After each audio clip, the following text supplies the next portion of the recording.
Hey people, what's going on? This is Simple Man with Simplify Android, and I want to go over your Android settings with you just so you have a good idea of where to go to set up what certain thing you're trying to do.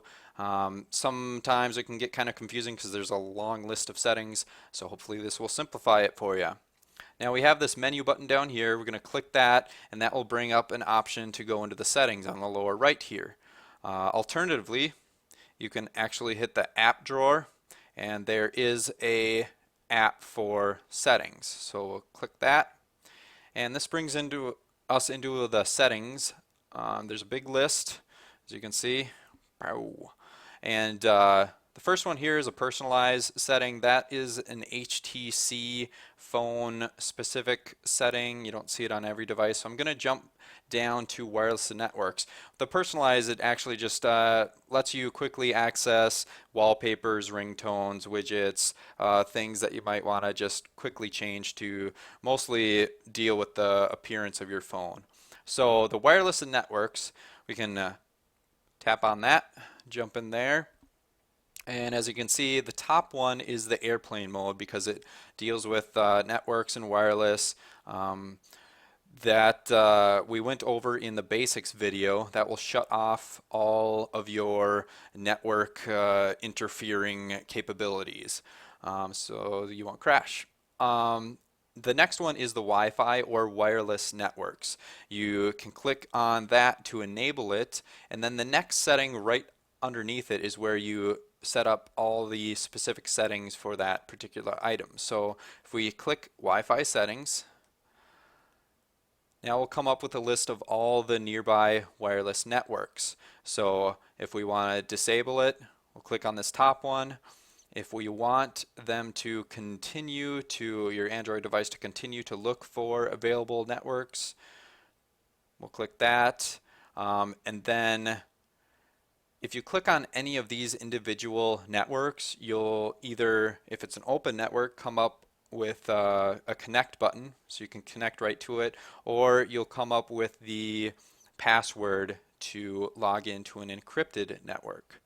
So that's how you deal with wireless networks. It also has Bluetooth settings on here. Enable it, and then go down here and change up all the settings to pair a device, connect it, and make sure you're set up with your Bluetooth.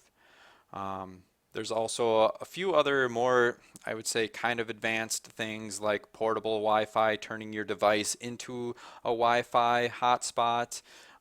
Mobile network, if you want that on or off the data from your cell phone company. Also tethering your phone to your computer to give it give the computer a mobile network, basically give it internet. So there's a bunch of different options for wireless and networks. That kind of gives you a little brief overview of that. The next one is call. Now call, I don't go into this a lot. There's voicemail options. There's also call forwarding options if you want to do that. And then there's other things like hearing aids. It will make the phone call louder for people who are interested in that. And then different internet calling capabilities and settings. So that's what you'll find in the call settings. All right, let's go to sounds. This is where you'll see the sound settings. For instance, the volume, what sounds you want for different things that happen on your phone, and also different vibrate and silent settings. So the sound profile, I'll bring that up. This is the top option right here. That gives you a quick way to change all these options on the sound settings. You can either have it on a normal profile if you want everything on vibrate, or if you want your phone completely silent. So that's a quick way to do that. Volume, this sets the default volume for your phone on specific options. So that's how you access that. Vibrate, you can enable that to enable vibrate on calls and notifications. This is where you select your ringtone. And then there's a couple other options in the sounds settings. Let's see, the bottom one here I want to point out is vibrate feedback. That's some people call it haptic feedback. It's where the phone will vibrate a little bit if you either touch a button or maybe tap a letter as you're typing, just to know that the phone responded to what you're doing. So that's how you turn that on and off. So let's jump out of there and jump into the display. Now the display options, there's not a lot of options here. There's brightness settings, animation settings, screen timeout settings, which will change the amount of time your screen is on before it automatically shuts off. I have it on 10 minutes right now because I don't want it to shut off in the middle of the video, but if you don't need that on a long time, turn that down so that whenever you put down your phone and you don't turn off the screen, it won't be staying on and sapping battery power. Brightness is another option that you can save battery power with, because if you turn down the brightness, it's not going to use as much battery power. So that's another little tip on saving battery life. You can also change the screen rotation settings, meaning that if you like it in what is now in portrait mode, if you like it to stay in portrait mode instead of switch to landscape as you turn your device, then you want to uncheck that and apply the settings in that manner. So let's jump back from display, and now the next one is accounts and sync. I actually made up a little graphic for this with my awesome tech powers. When you jump into there, you'll see two options up at the top to enable or disable them. And one thing that happens when people don't have both of these checked is sometimes they won't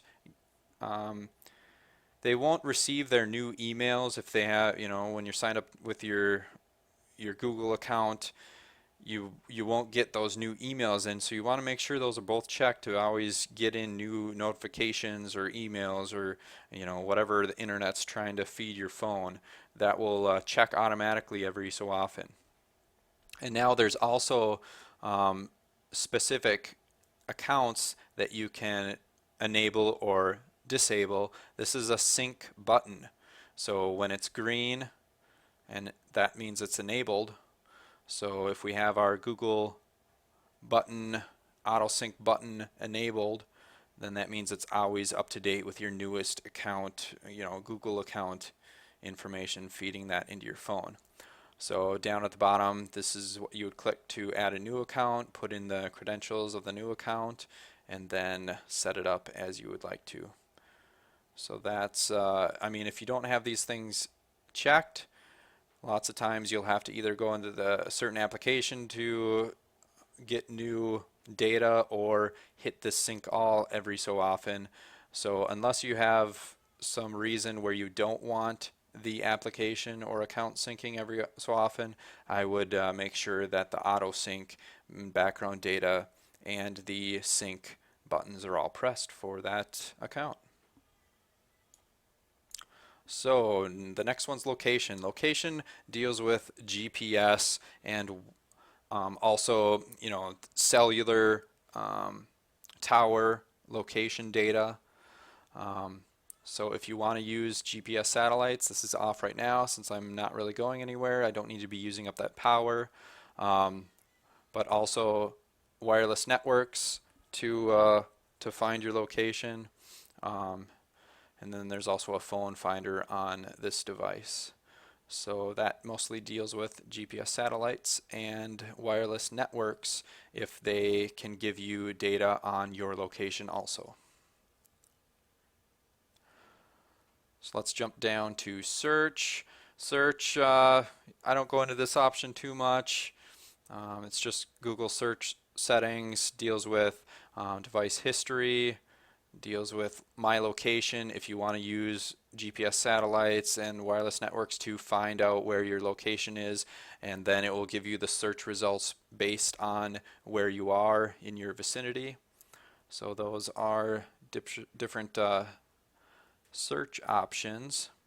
We have a privacy option down here, just dealing with history and restoring the device, things like that. If the text messages display right on your home screen, that's the option for that. If you don't want that, then disable that option. It's not a ton there. Connect to PC. Those are just when you put in your USB cable to your PC, it's wondering if you want it to ask you whether to mount your phone's storage to the PC or just charge it from the PC. So that's where you'll find that. And there's some security options for passwords. I don't spend a lot of time with these options. You can either put in for the lock screen on your home screens when you turn off your device and turn it back on.